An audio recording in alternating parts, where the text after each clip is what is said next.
Ladies and gentlemen, welcome to World Championship Series Europe, Season 3, Premier League Round of 16. It's so good to be back with more StarCraft 2 action after 2 fantastic seasons already where we've crowned MVP as the champion of Season 1 and Duck Duck in Season 2. It's now time to see who's got glory for Season 3 in Europe. Let's check out first, before we get into this, and show you exactly how it works in WCS. You'll be familiar with this by now, but just in case you aren't, 3 regions, 3 seasons, all leading down to a global season final each season, and then the top 16 players coming through to the BlizzCon World Championship to crown the global champion for 2013 in StarCraft 2. We're getting so close to the end of that season right now, and 16 players currently remain in Europe, and they have a shot at gaining the amount of points they need to make it through to BlizzCon. The road starts right now for these 16 players. You can see on your screen,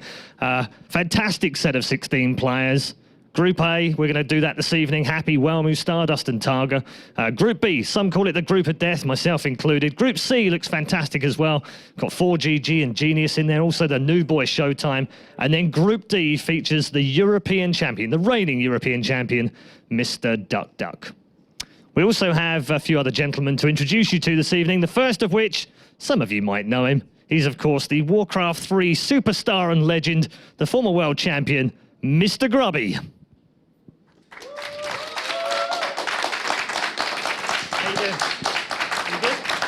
I'm doing great. I'm so joyous to be here, even though I couldn't make it as a player. This is the next best thing, and to be working alongside such a fine gentleman as yourself, very happy to be here, and great games coming up. I'm so excited. Oh, you're very kind. Oh, yeah, me too. I'm super excited. Can't wait to see these first set of games. I don't want to dwell on it too much, and you've already mentioned it slightly, but I'm glad you're here, but I'm kind of unhappy that you're here as well. What went wrong for you this season? You know, it's not for lack of training, that's for sure, but sometimes it just doesn't go the way you want. And you can look into the reason and think, you know, what went wrong, and you can assure yourself, I've definitely looked into that, but it didn't go that well. But also I have to give credit to my opponents. They played really well, and I have to say also, I'm a little excited to see a newcomer like Starbuck come up like that, bust up the group, bust up the expectations a little bit, even if it's at my own expense. Very good. Always a gentleman and a sportsman. Let's take a look at Group A. These are the 4 players that have gone through into Group A. It's a tricky group for many reasons, mainly because 3 of them are all hovering around the mid-30s in WCS ranking points, so they all need a fantastic season to make the top 16. The outsider in the group, I guess you could say, is TargA. First time in the WCS Europe, but it's also the first time in WCS Europe for Stardust, and we know all about him from DreamHack Summer. Whelmu was fantastic last season, and Happy, one of only 2 players to make the round of 16 in all 3 seasons of WCS Europe. So, tricky group, Grubby. I mean, how do you sort the men from the boys in this one? Yeah, I mean, it's really hard to say. This is an impressive statistic, by the way, on Happy. One of the only 2 players to make it to round of 16 Consistent. 3 times in a row. Maybe soon there'll be like a Happy award in the European scene. Still a bit too much fluctuation, but and we've only had 3 seasons so far of this system, but impressive.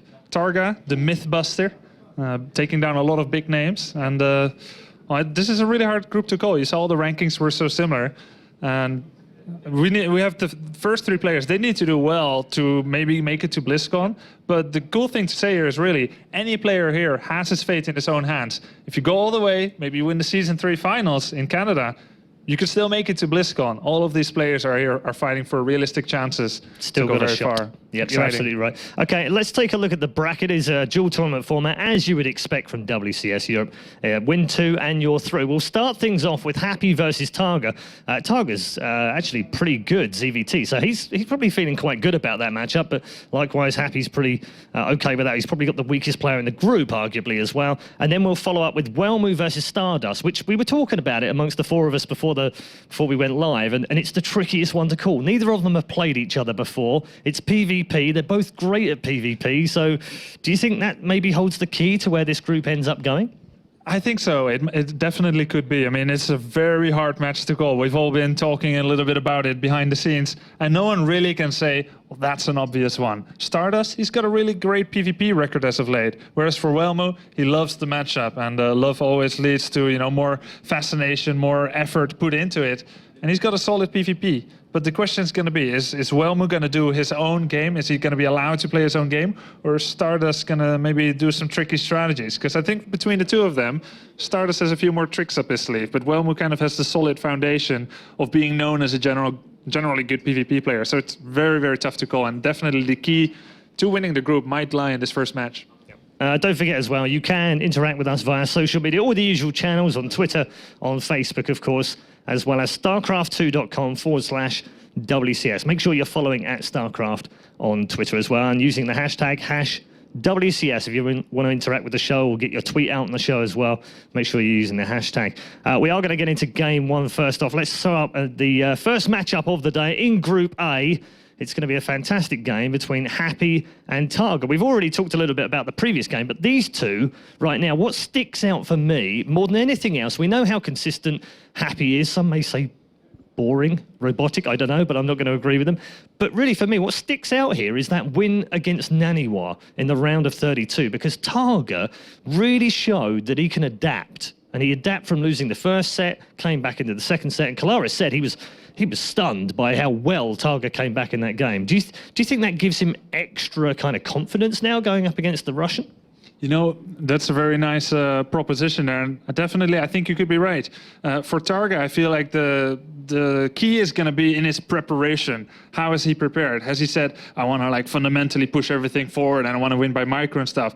Might have a hard time, but if he can take Happy out of his comfort zone, and I think probably that's maybe a little bit what he prepared. It's a little awkward because they can hear me talk, but I think he could have pretty good chances. If Happy is allowed to play the way he wants, maybe he'll just power through. But TargA is a tricky player, and I feel like some players, they have these kind of restraints, like this is how I like to play, and that play style that doesn't suit me. I don't like to play that way. And you can say, this player always does this and this. TargA, not so much. I feel he's like a free bird in the sky. He goes where he wants. If he thinks something is going to be the right strategy for him, he'll make sure to do that. And we saw that perfectly in his series against Naniwa, as you said. And hopefully we'll see some of that here now too. All right, thank you very much, Grubby. More thoughts from him after the game. He's going to break the game down for you as well, so we'll see him again a bit later in the show. It's time, ladies and gentlemen, for game number one. It's the 23-year-old from Norway and Team Digger's House, TargA, going head-to-head with the 22-year-old Russian. It is the man that's made all three round of 16s. It's Happy. It's time to go over to our commentary team of Apollo and Kalaris. Thanks very much, Paul and Grubby. Welcome to the caster's desk here for Season 3, round of 16 in WCS Europe, as we have a pretty awesome game to kick things off. Yeah, I'm super excited just to be here in the round of 16, just like last season, just like the season before that as well. And here in Season 3, we're ready to kick things off in the round of 16. All the players are coming into Germany. As you can see, here are the first two players ready to kick off game number one. And this is going to be a good one. Grubby described it best. This map, this series, is going to really dictate how the group unfolds. It's very important to get the first win, especially for a player like TargA, who's very good in Zerg versus Terran. And for Happy, I think it sets him up very nicely to move on. If he's able to pick this win up, it's so important for both players. Yeah, certainly. And, also, even when the Protoss players go up against their opponents next on, they're either playing a Terran or a Zerg. So there's a lot of dynamics that can go on there, depending on who they would want to match up against. Akalon Waste goes away, as well as Yonsu for TargA. Derelict Watcher goes away for Happy. I'm not really too surprised that Happy removes Derelict Watcher. TarGA's had a lot of comfort on that map in the past. Yeah, absolutely, he really has. And I think that what's going to happen with the vetoes is obviously you've got the older maps at the top and then the newer ones towards the bottom, excluding Whirlwind. We're probably going to be seeing favorites picked out, vetoed out the way, as they know and well. For TargA, for example, is going to get rid of Akalon Waste because he knows that's a map where Terrans like to play on. And then I think the newer maps, for example, Frost removed from Happy, are going to be maps that they simply don't like playing on as of recent, because these are the newer, fresher maps. And as we do have the three maps ready to go off, remember this is a best of three. Looking forward to this one. Yeah, so am I. TVZ, as of late, has been one of the most entertaining matchups to watch. And I think... I was thinking about it a lot, and I was thinking about, what do you see in TVZ? And I think what sums it up best is it's not the end destination that matters, it's how you get there, in terms of you always see very, very similar, play styles from both races, and the end clash is very, very similar.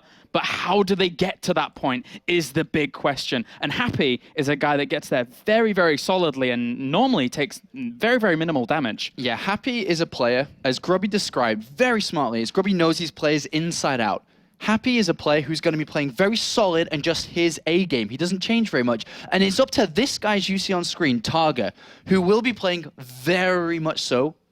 I think the best way to beat Happy is to have something planned. Yes. Happy is known for having some of the best solid Terran player, in the European scene. He goes to a build, he likes this build, he goes for a strategy, he likes the strategy, and will play out, as many people know, this robotic style of play. Yeah, and it's important to note that the win percentages are from the WCS system only. So that includes things like DreamHacks, like MLGs, like Homestory Cups, Tier 1, Tier 2 tournaments, as well as the seasons themselves. So currently, Happy in this matchup in the WCS system, not doing too well. It's really where he shines a lot elsewhere. So going up against a player like TargA, he has to be careful about, again, what you said previously, what he may have prepared. Yeah, I mean, in Season 1, if you remember back to Happy's success, he lost versus Demaga in the quarterfinals. He then lost versus TLO before that.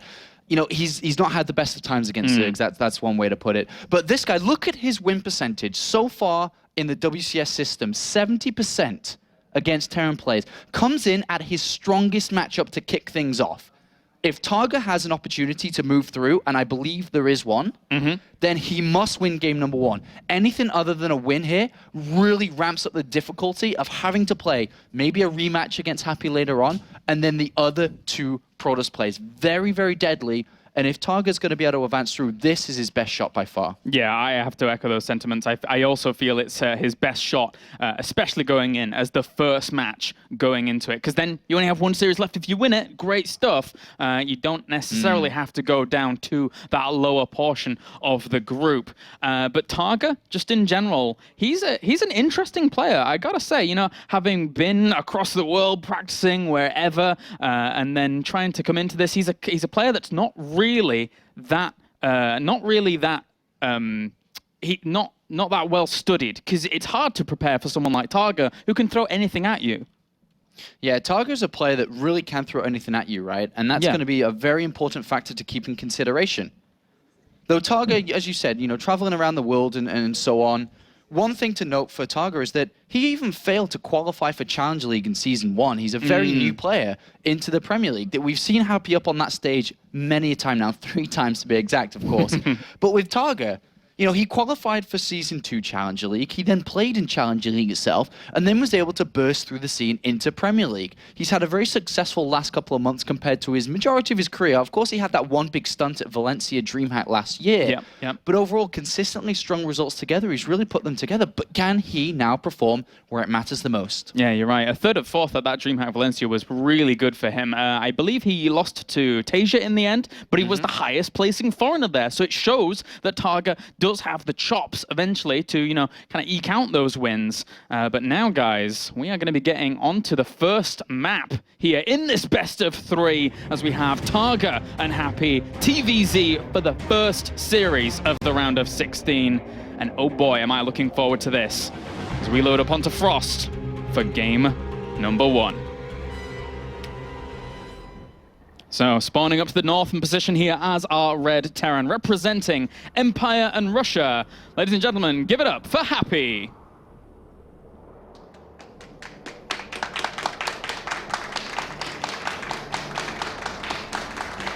And down to the south as our blue Zerg, representing Team Dignitas as well as Norway, he is TargA.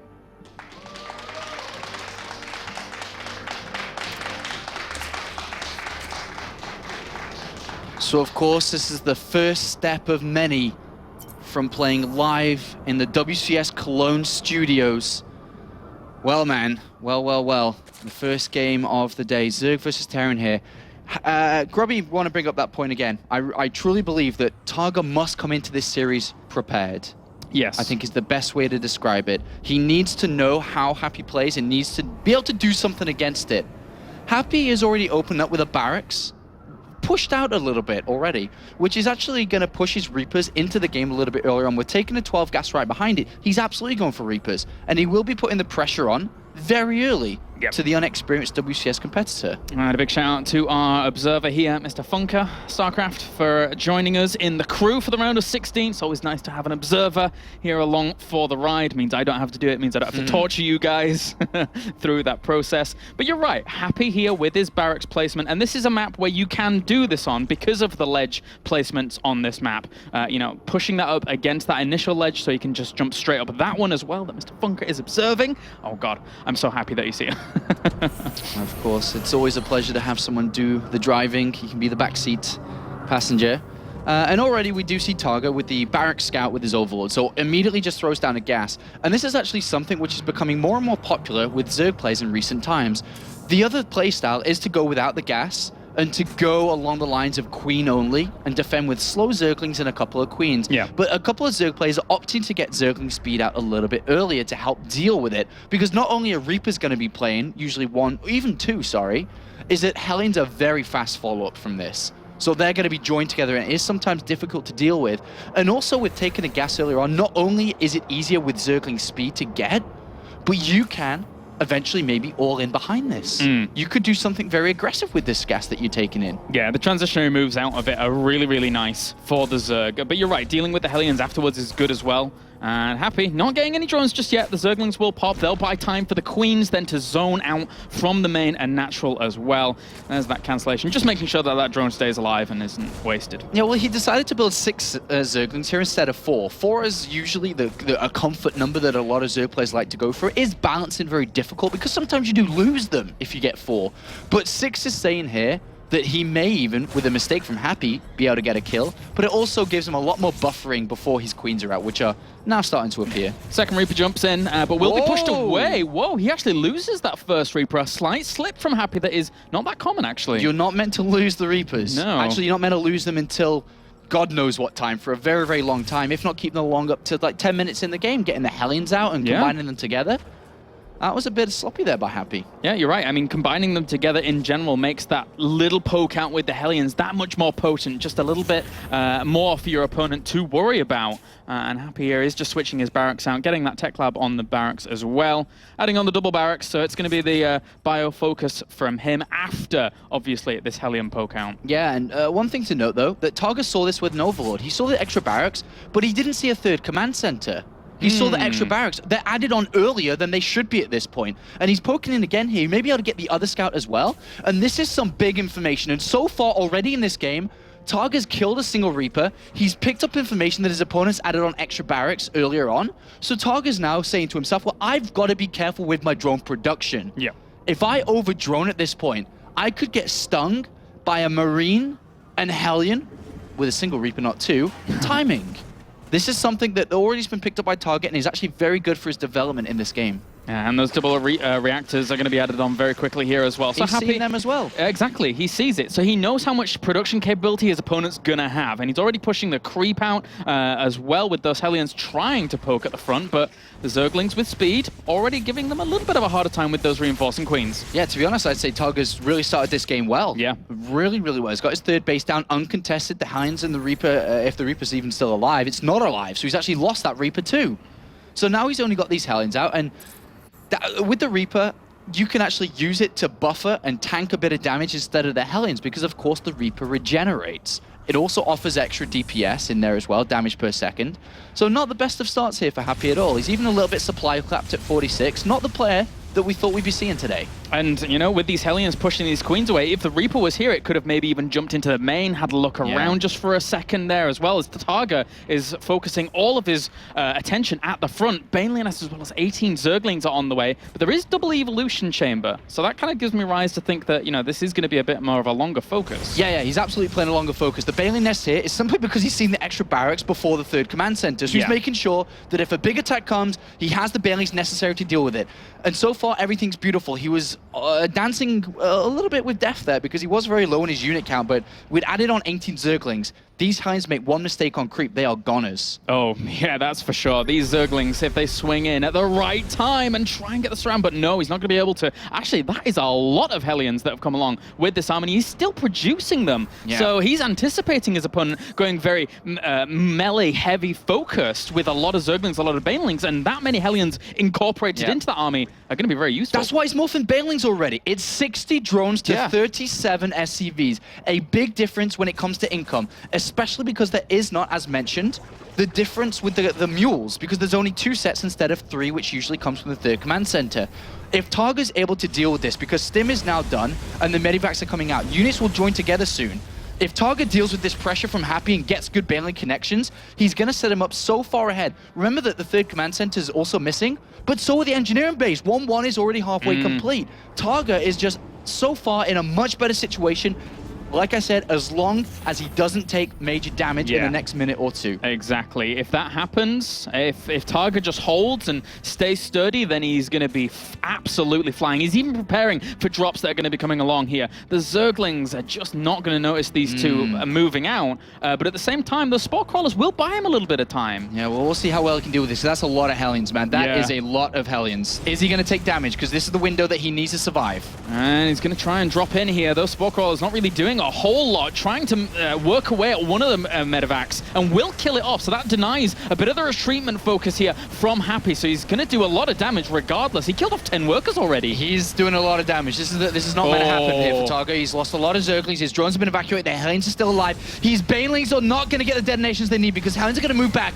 And so far, TargA, Happy, who's forgot about the 3rd command center, who's forgot about upgrades with his units, is dealing a lot of damage. Yeah, Centrifugal Hooks was not done. These Banelings were not able to get in positions to actually kill off this army. And now Happy behind this, well, you know, he's dealt a lot. He's dealt resources lost of 3,000 to 1,500.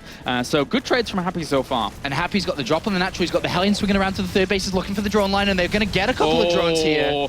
Not just a few, quite a lot there. And he's already killed off another 8 at this base. Those Hellions really going to work. He did lose a lot, so maybe a counterattack can try and work, but even still, Happy's got a lot of production back at home. Yeah, I mean, this is obviously not been dealt with the best here by TargA. Happy really putting the pressure onto him with this build and setup, but he now has his 3rd command center. He now has his double engineering bay. Some of you Terran players may even notice that we've seen a lot of supply call-downs, energy that could have been mules that have been thrown into supply depots because he was getting supply blocked throughout of this. But now the game is starting to stabilize. +2 melee has not been researched yet for TargA. Is obviously a missing upgrade here. The Spire is done. Happy knows about it. Happy is obviously even building turrets, as we can see. And so far, I'd say that this has been successful for Happy. Absolutely. That's a lot of drones and a lot of units he's killed. I have to ask, though, Apollo, do you think that Happy kind of, with the 3rd command center being so late, do you think he had to kill at least some workers to try and even up that economical? Absolutely. The numbers he's killed is good enough. So it's not put him in a big lead. As you can see by the supplies, it's still relatively equal. You know, TargA has got a little bit of an advantage at this point. But if Happy didn't do that kind of damage, absolutely, TargA's running away with this game at this point. All right, well, he's going to kill these rocks off at the back, and this is one of the first times in a pro game in WCS we've actually seen someone taking this base at the back. So he's going to have a nicely situated 3rd to mean it's a little bit easier defendable, but this is something that comes back to this map. This Mutalisk style around this 2nd to 3rd base can be really, really annoying, so Happy has to have good missile turret placement if he wants to defend that kind of harassment. Yeah, +2 melee now being researched. He had to rebuild the spawning pool. He also lost that a little bit earlier on to those Marines, which is slowing him down a lot. And Happy's catching up and going to overtake in supply soon enough. He's got great production now. He's getting his 2-2 on the way. But of course, there is an opportunity for TargA. It's not all lost.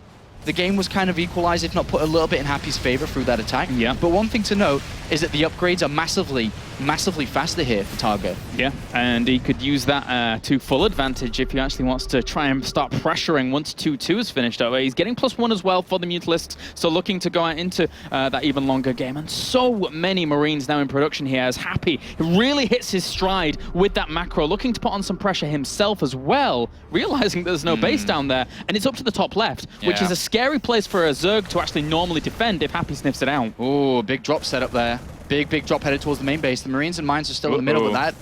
TargA, I don't think he's seen it. I really don't think he saw it there. I think it slipped past. I'm not too sure. He sees it now, but And that could do some damage. This really could do some damage. Drops the Widow Mine, makes sure that he can actually try and kill off some of the drones at the back there, but it doesn't really connect too well. The Zerglings and Mutalisks will come back and clean this up for TargA, so it wasn't, you know, that considerably a loss. Yeah, it wasn't that good there from Happy. Didn't really achieve too much. He killed a couple of drones, but not really achieving too much with that. And as we can see, TargA has taken a supply lead. And that 4th base is up to this top left, not mining gas at this moment. But TargA's in a very comfortable position. He is. He's going to flood forwards with a lot of Zerglings. Whoop, has to be careful though. Yeah, not super comfortable if he's going to take losses like that. But he's at 2-2. Yeah. And he's got his +1 attack now done for his Mutalisk. He's building a lot of Banelings. And obviously, when you got Mutalisks up in the sky and you've got a lot of Banelings on the ground, that's all you need, right? Yeah, that is all you need. Apparently, that's all you need. Well, it's not a bad composition, gotta say, not too bad. Unless, of course, Happy does get some really good Widow Mine connections. He's getting tunneling claws, making them all the more effective. He does spot the drop down to the bottom right, but did he? He is moving his army. We'll see if he wants to come back for this, but there's a lot of spines there, though. Yeah. So he shouldn't be taking too much damage. Moves the Widow Mine back, so it can actually detonate on a few of these drones. And does get 2 in the process. Yeah, supply is very equal at this point, isn't it? Very, very neck and neck, and especially as that 2-2 upgrade is coming in. The one thing, though, is that... Oh, actually, I was going to say there's not too many drops going on, but here's another one that's popped up to the top left here.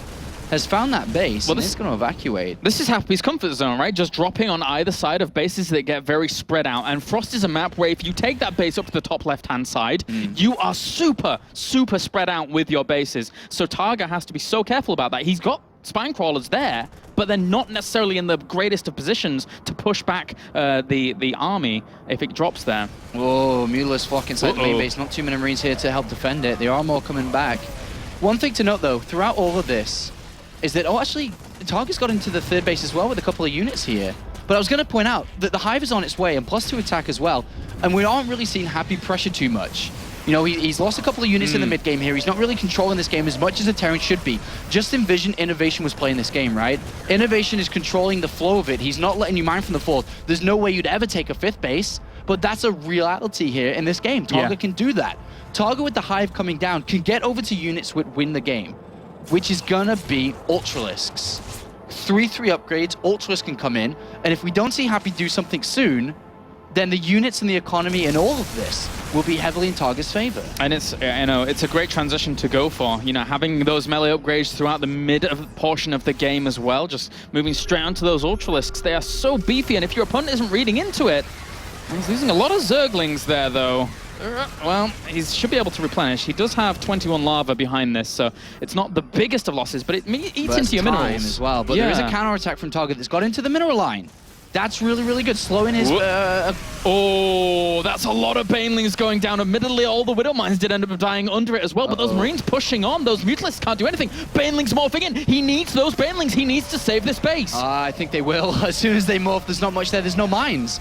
And if there's no mines, the Banelings are going to go absolutely berserk on these Marines. You have to lift and run away. Fight another day, my friend, as another base is being ravaged here by these small Zergling attacks from TargA. Oh, he has got a drop going on the other side of the map, but this is not good enough. I'm sorry. Losing too many SCVs to these small counterattacks is hurting him. He's stuck at 100 supply. TargA's at 160. He has 3-3 on the way. He has lost his spawning pool again. But at this point, TargA, without losing his 4th base, without being, you know, pressed around and slowed down too much around the map, is in prime position. Yeah, he is. And, well, Happy, he's going to try and establish this base down to the bottom right, but with that flock of Mutalisks pressuring as well, I don't think he's going to have the easiest time defending this location as well as others. Widowmine will push this away, but other than that, I mean, TargA is going to max out pretty soon, and when he wants to, he can start really pushing some hurt. Well, the problem is Happy simply does not have a large enough economy in this game anymore. He's down to 27 SCVs. It's not a very large amount. He doesn't have an excess amount of orbital commands. The problem is he doesn't have the money to deal with what's coming in the production, which is the upgrades. He has his own upgrades, but then the Ultralisks as well. Another drop's going to just get picked off, and that's another waste of supply gone and dusted.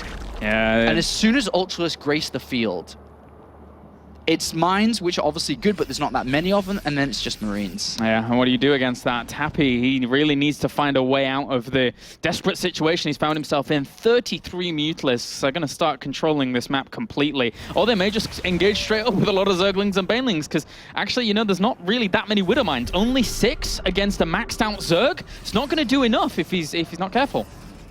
That's not going to do enough, man.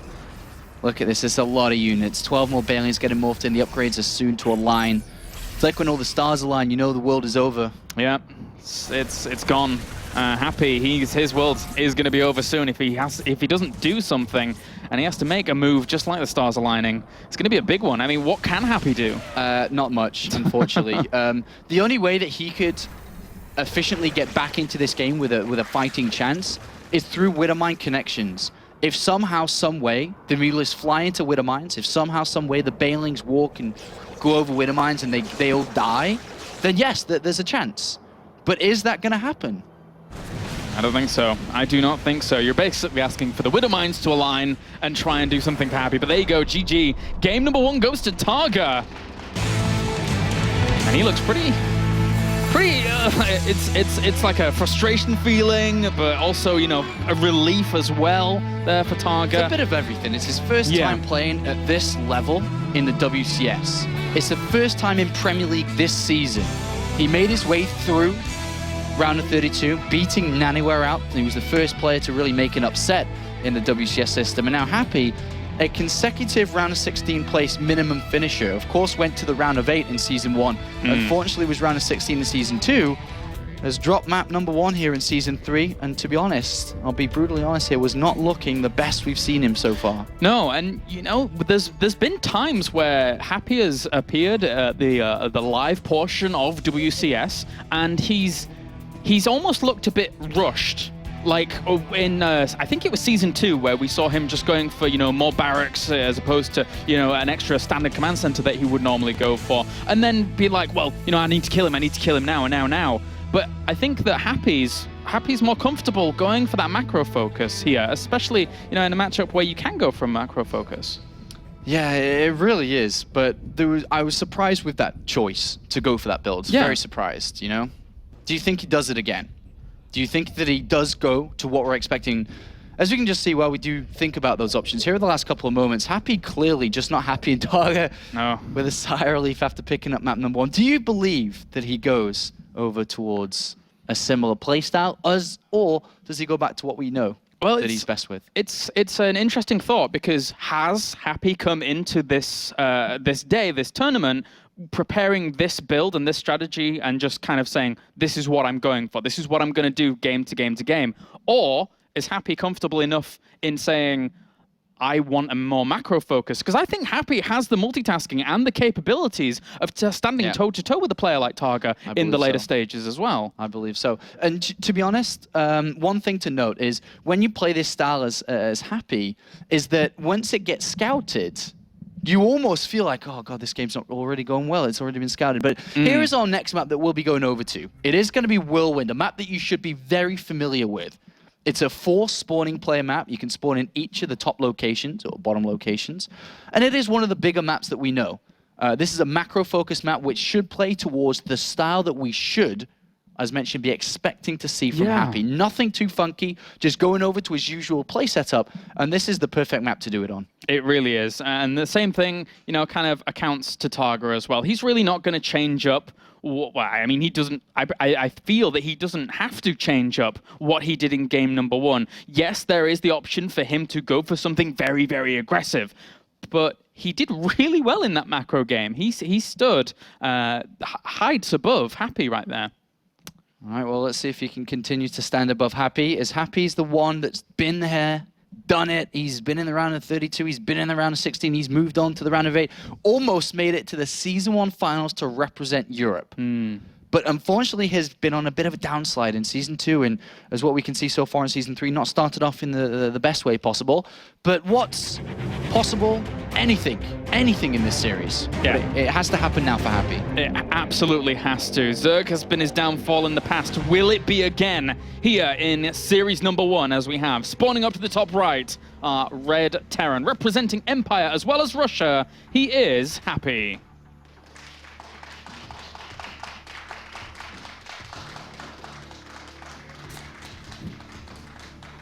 And down to the bottom right-hand corner are Blue Zerg, representing Team Dignitas, as well as Norway. He is TargA.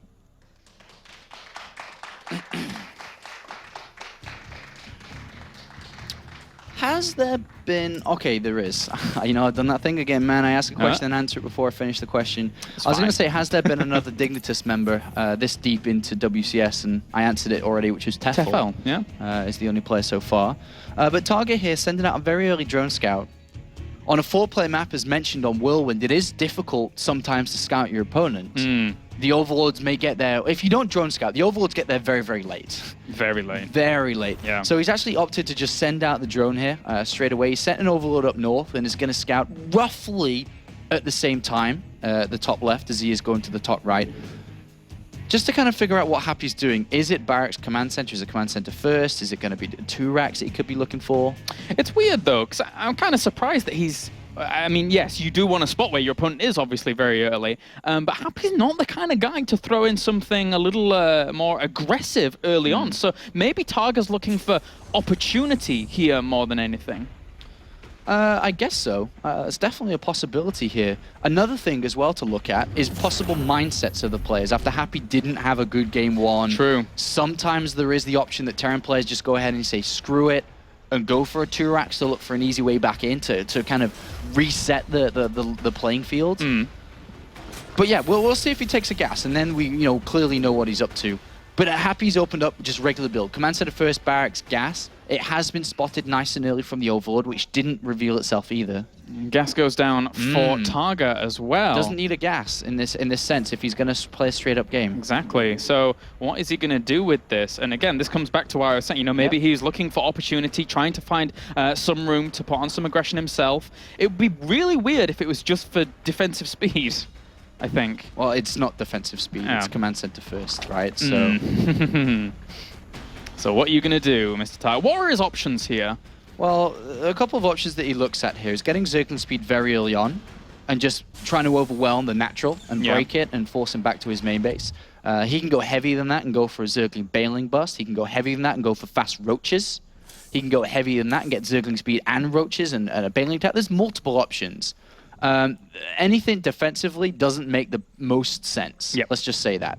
So it could incline aggression here.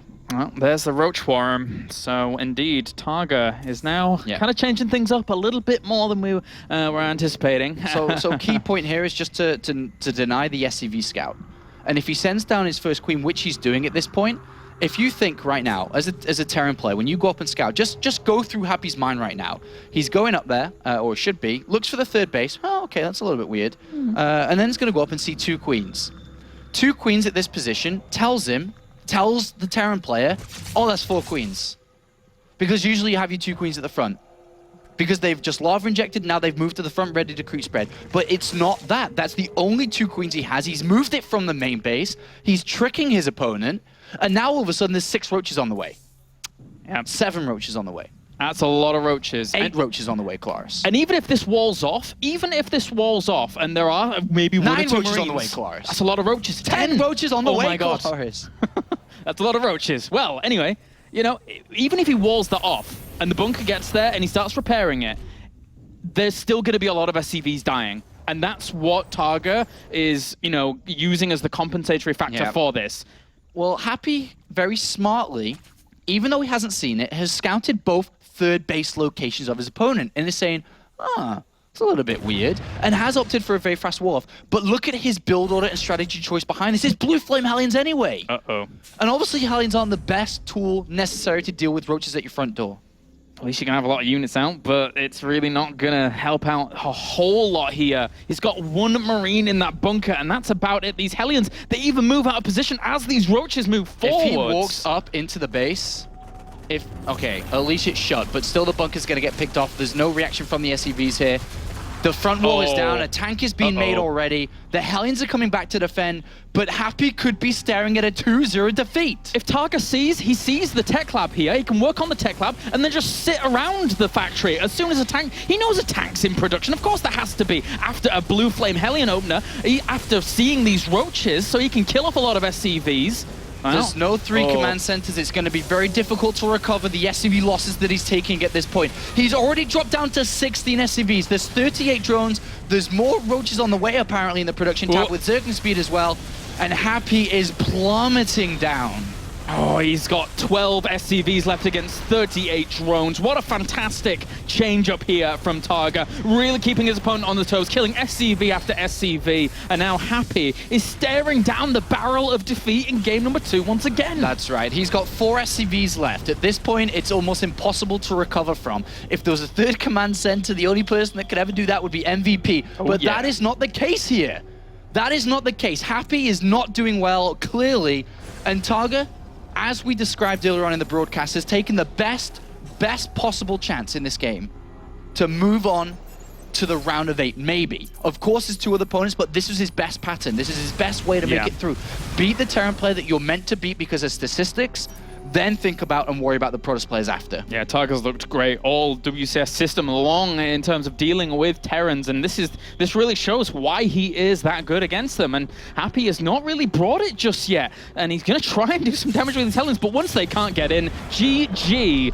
TargA takes the series 2-0 in convincing fashion.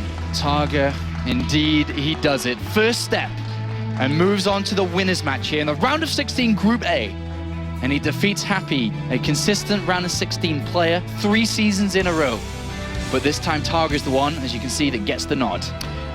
And for TargA, I recall in interviews him saying something to the effect of, you know, once I get into WCS Europe, I will do well, but it's getting in that's one of the toughest parts of it. The qualifiers are always very, very heavily contested, but he got in during Season 2, and look where he is now in that first series. Very, very impressive play. 2-0 over Happy. And to be honest, not too many people really knew how this group would shape up. It's a very close group of 4 very close players when it comes to their skill level. And I thought that it would come down to who plays the better on the day, because on paper, I think a lot of people would say Happy over TargA. But today, with circumstances and how these 2 played today, it was TargA that is the first player to make it into the winners match and would go up against the winner of our second match that is coming up very shortly. Yeah, and this gives him the room to just go up against one opponent. Here we have the winning moment, and TargA, as you can see, very happy with that initial result. And not surprised, you know, beating a player like Happy, who has been the consistent mainstay here in WCS Europe, is a good move forwards in the round of 16. I was looking over, you know, when the Roaches first broke through. I'm quite sure there was... Okay, well, it's understandable. I'm quite sure there was. I'm quite sure there was. All right, guys, so we can send it over to an interview with the victor of our first series, Mr. Dignitas TargA. Thanks very much, guys. Yes, with TargA, congratulations. First of all, fantastic couple of games against a player that many thought would take you down. I mean, would it be fair to say coming into this group you were considered the underdog? Would that be a fair statement? Putting you on the spot straight away.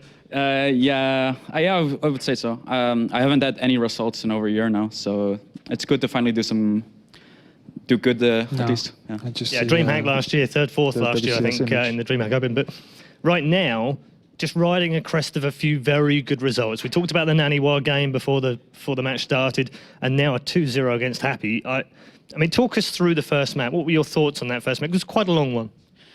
Yeah, I scouted what he was doing, and I thought that he would either hit with everything on my 3rd base, or he would try to do sneaky drops in my main base. I was kind of prepared for the drops, but not enough. Like, it did so much damage. And I thought I was behind, but like I knew that he was on 2 command centers, so things kind of evened up. I think he wanted to do more damage. And after that, I just slowly got a bigger and bigger lead. My 4th base got droned up very, very fast. I did huge economical damage to him, and I think it was a good game. And the second game, I get lucky with the scout. That's about it. I hide my overlord. I do a retard magnet with the Ling, so I don't think he was paying attention when I woke the roaches up. So I killed the bunker instantly, and I got into his main base. So it's super easy. Yeah. Everyone can do that. I don't know about everyone, but I think you're underselling yourself. But well done. Fantastic win. When you came into this game and you looked at it and you went, oh, okay, I've got ZVT first. That's good. I'm strong. I know I'm good against Terran. And actually, when we looked at his stats, we saw beforehand, he's not too good with Zerg. Did that play on your mind, or did you just ignore all of that stuff and just concentrate on the game itself? When I started preparing, I was only preparing for Happy. Well, like a Terran. I didn't prepare for any other Terrans. I knew he's very predictable. He's one of the most predictable players in Europe, so yeah, it's easy to prepare for him. That's about it. All right. Well, congratulations. You're through to the winners' game. Any preference on either of the two Protoss to face in the next round? I would like to play Stardust in a tournament because I haven't done it yet, and I think that would go well for me. And also, I would like to play Welmu because he beat me at Ace's Rug, so I would like some revenge. You're 4-4 with Stardust right now online, but as you said, you haven't played him anywhere else. So is that right? No online tournaments. No online tournaments either? Yeah, like no offline tournaments. The online tournaments I don't count because I think one of them he played from Korea, so that result is pretty much a void. Well, best of luck. Congratulations. Ladies and gentlemen, TargA is our first winner of the night from Group A. He'll go through to face either Welmu or, of course, the player he's playing tonight, a man who has already won a DreamHack tournament, Stardust from the summer. One of those two will face this chap soon. For now, though, we're going to go and have the game broken down by none other than another Protoss legend. It is, of course, Grubby. So I come from playing some TVZ yesterday on my own stream with 5 starports and 5 factories going for Ravens and Widow Mines, which is a little bit ridiculous. And now I have to analyze one of the highest level TVZ games that we have the pleasure of watching. So bear with me a little bit if I'm off, but I'm just going to try to apply my own principles a little bit to it. Yeah, Happy, predictable player, more or less. He's diversified himself more recently, but still. And then you've got TargA, who I pegged as a player who's very good at preparing, right? So TargA, he said, you're on 2 base. Happy was on 2 base. And what I think when a Terran is 2 base, it's very unusual. He's really kind of outside the curve with that, Happy.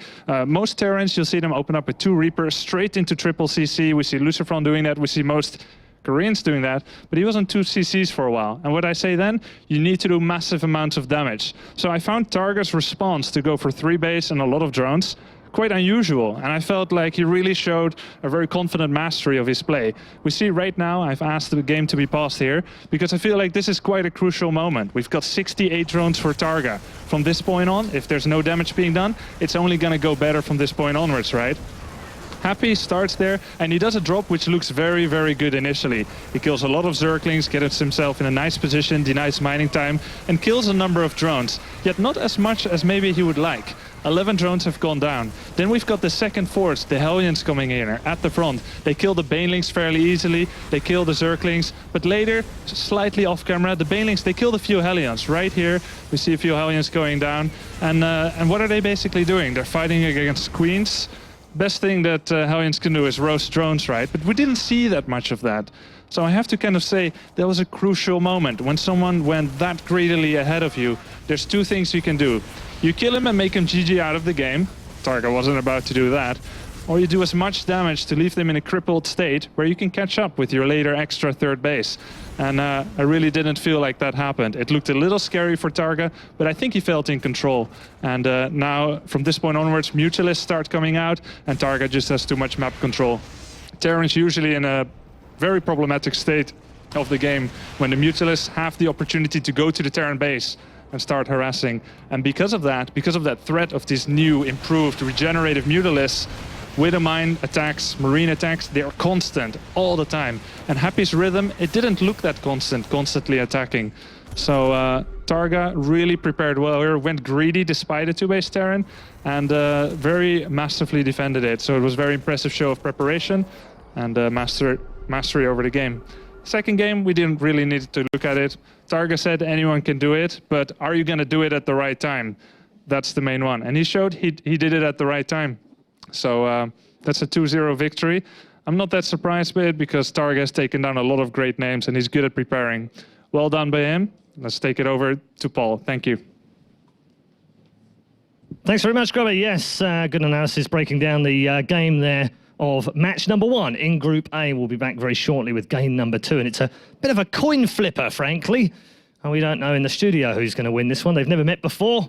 We'll find out very shortly who's going through to the winners' final. Which Protoss will it be? Before we get there, quick reminder for you, keep the tweets coming via Twitter on #WCS. Make sure you use the hashtag, and we may even feature them during the matches themselves. And also make sure you're following @StarCraft on Twitter and also on Facebook.com/StarCraft. Also, www.starcraft2.com/WCS. But you're already there because you're already watching the show. But if you're not, you should be. And if you are, then go and grab a friend, add them onto another PC, show them some StarCraft. It's going to be a fantastic night. In Group A of the round of 16 in WCS Europe Premier League Season 3. We'll be back very shortly after the break with more action. It's PvP next.